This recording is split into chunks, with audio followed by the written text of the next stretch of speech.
गांव की कहानी। गांव में सुबह का समय था। बच्चे खेल रहे थे और औरतें कुएं से पानी भर रही थी। सोनू और उसकी छोटी बहन मीना पतंग उड़ा रहे थे। खेल खेल में उनकी पतंग एक बड़े पेड़ में फंस गई। दोनों उसे निकालते निकालते गांव के किनारे पुराने सूने कुएं तक पहुंच गए। मीना ने धीरे से कहा, भैया, ये कैसा कुआं है? यहाँ तो कोई आता भी नहीं। सोनू बोला। चलो मीना, पानी पीकर चलते हैं। सोनू ने रस्सी से बाल्टी नीचे डाली। तभी अचानक कुएं से गहरी आवाज आई, रुको बच्चों। दोनों चौंक गए। कुएं से नीली रोशनी निकली हुई आत्मा प्रकट हुई। आत्मा मुस्कुराते हुए बोली, मैं इस कुएं की रक्षक आत्मा हूँ। जो मेहनत करेगा उसे इनाम मिलेगा, लेकिन जो लालच करेगा उसे सजा मिलेगी। तुम दोनों अच्छे बच्चे हो, इसलिए मैं तुम्हें ये एक बीज देती हूँ। इसे खेत में बो देना और देखना इसका चमत्कार। सोनू और मीना ने डरने के बजाय आत्मा की बात मानी। दोनों खेत में गए, गड्ढा खोदा और बीज बो दिया। अगले ही दिन वहां से एक चमकदार पौधा उगा। उसमें सुनहरी पत्तियां थी और हल्की रोशनी निकल रही थी। मीना खुशी से चिल्लाई।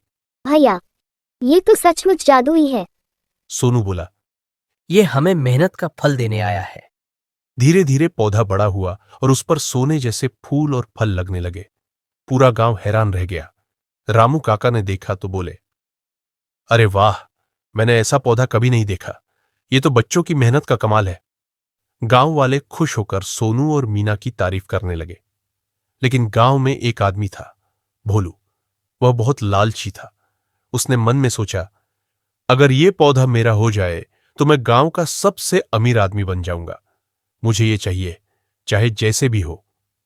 रात को सबके सो जाने के बाद भोलू चुपके से खेत में आया और पौधा तोड़ने लगा। तभी अचानक तेज हवा चली और कुएं की आत्मा प्रकट हुई।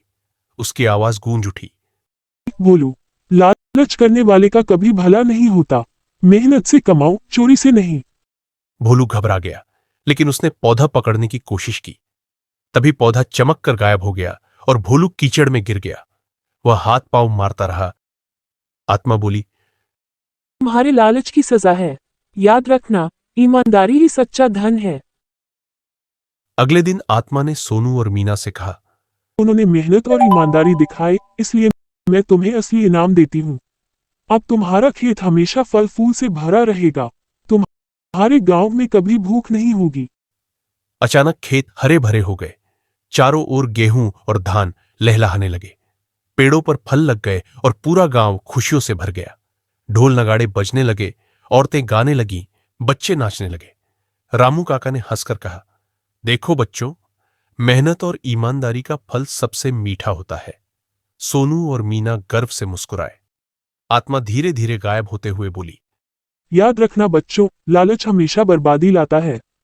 मेहनत और सच्चाई से ही जीवन में सुख मिलता है। सोनू और मीना ने हाथ हिलाकर आत्मा को अलविदा कहा। पूरा गांव अब खुशहाल और हरा भरा था।